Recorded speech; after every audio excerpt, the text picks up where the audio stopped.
पंडित जी और सरला जी के family doctor हैं डॉक्टर जोशी, जिनके पास दोनों हर 6 महीने में रूटीन हेल्थ चेकअप के लिए जाते ही रहते हैं।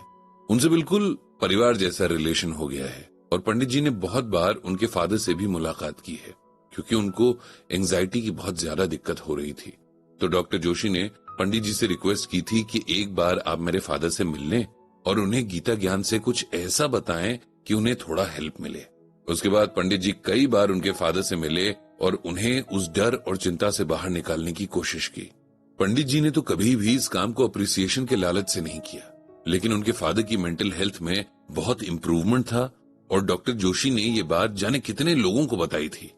कई बार डॉक्टर जोशी ने अपने पेशेंट्स के लिए गीता ज्ञान के सेशंस भी करवाए थे। आज डॉक्टर जोशी का कॉल आया और उन्होंने पंडित जी से फिर से एक हेल्प मांगी। ये हेल्प उनके एक पेशेंट की फैमिली के लिए थी। पेशेंट की कल रात को डेथ हो गई थी और फैमिली बहुत बड़े सदमे में थी। ये पेशेंट डॉक्टर जोशी का बहुत क्लोज था और उसके जाने का उन्हें बहुत अफसोस हुआ। पंडित जी ने कहा कि इस वक्त तो वहां जाने का कोई फायदा नहीं होगा, क्योंकि अभी वो फैमिली बहुत शॉक में है। उनसे अभी कोई भी बात करने का कोई फायदा नहीं होगा। 2-4 दिन के बाद जब वो लोग थोड़ा सोचने समझने की हालत में होंगे, तब उनसे मिलने जाएंगे और कोशिश करेंगे कि उनके मन को थोड़ा शांति मिले। डॉक्टर जोशी को भी पंडित जी की बात सही लगी। 3 दिन बाद पंडित जी ने खुद ही डॉक्टर जोशी को कॉल किया और कहा कि अब वे समझते हैं कि इस व्यक्ति के घर वालों से बात की जा सकती है। इस पर डॉक्टर जोशी ने कहा कि वो पंडित जी को पिक कर लेंगे और अपने साथ ले जाएंगे। अगले दिन डॉक्टर जोशी शाम को क्लिनिक से सीधे पंडित जी के घर आए और फिर दोनों उस घर के लिए निकल गए जहां डेथ हुई थी। रास्ते में पंडित जी ने पूछा कि ऐसा कौन था जिसकी डेथ से खुद डॉक्टर जोशी को इतना दुख हुआ है और वे उसकी फैमिली के लिए इतने कंसर्न्ड हैं। डॉक्टर जोशी ने बताया कि जिसकी डेथ हुई है उसका नाम अमन था और वो सिर्फ 24 साल का था। डॉक्टर साहब उसे तब से जानते थे जब वो शायद 9-10 साल का रहा होगा। अमन के पिता डॉक्टर जोशी के ड्राइवर थे। उनका नाम रमेश था। बहुत ही ईमानदार और काम के लिए डेडिकेटेड व्यक्ति थे अमन के पिता। रमेश जी ज्यादा पढ़े लिखे नहीं थे और बचपन से ही उन्हें आसपास का माहौल कुछ ऐसा मिला कि वे गलत रास्ते पर चल पड़े। छोटी मोटी चोरी करने के केस में उन्हें एक बार जेल हो गई और जेल में फूड पॉइजनिंग। हालत ज्यादा खराब होने पर उन्हें गवर्नमेंट हॉस्पिटल लाया गया, जहां डॉक्टर जोशी ने बहुत मेहनत करके उन्हें बचाया।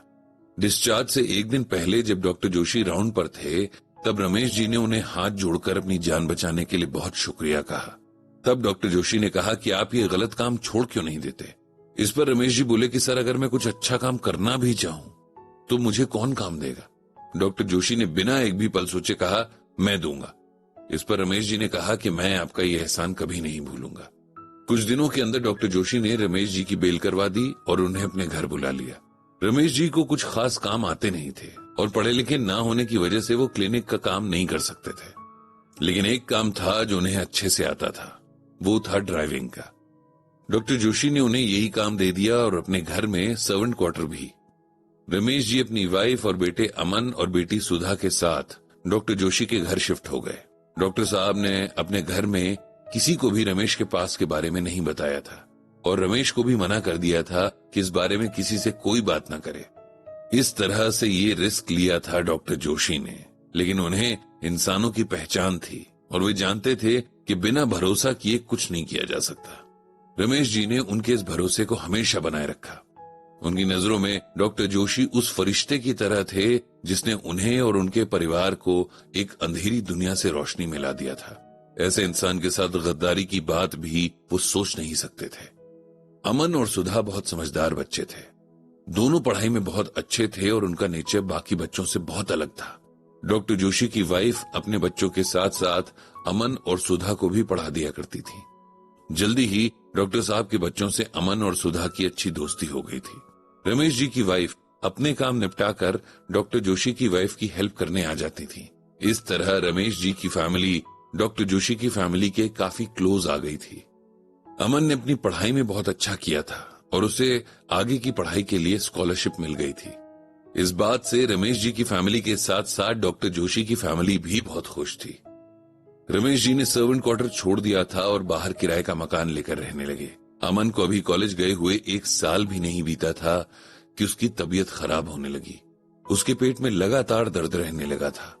पहले तो उसने खुद ही पेन किलर्स खाकर काम चलाया, लेकिन जब दर्द नहीं कम हुआ बल्कि बढ़ता गया तो वो डॉक्टर के पास गया।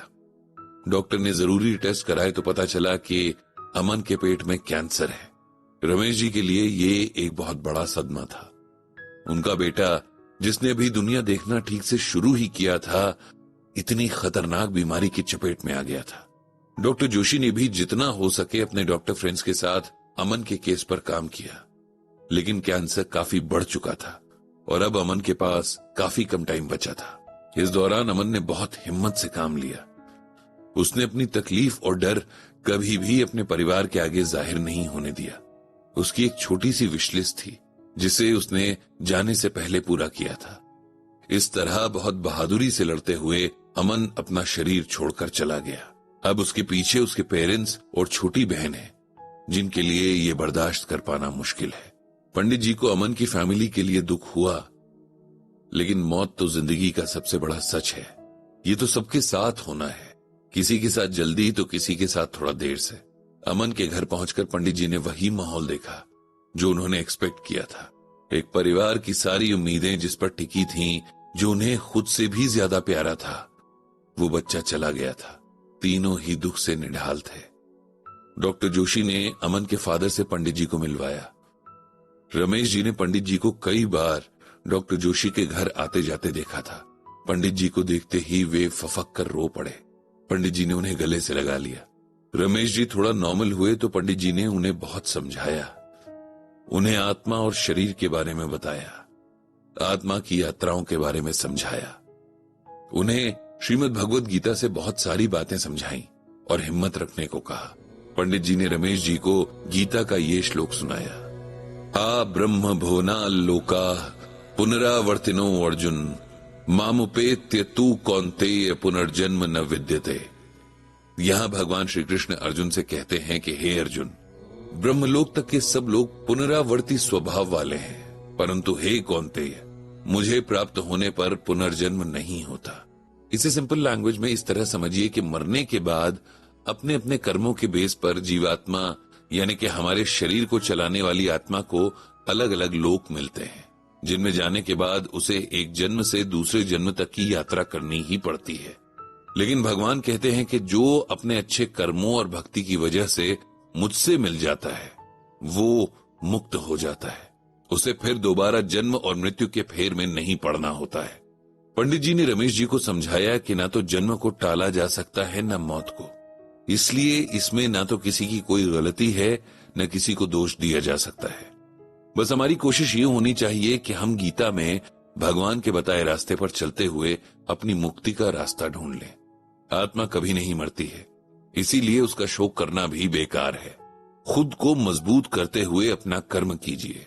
इस वक्त आपकी ड्यूटी अपनी फैमिली को संभालना है तो उसे कीजिए और अमन की आत्मा की शांति के लिए प्रार्थना कीजिए। इसके बाद पंडित जी ने रमेश जी के परिवार को शक्ति देने के लिए भगवान श्री कृष्ण से प्रार्थना की।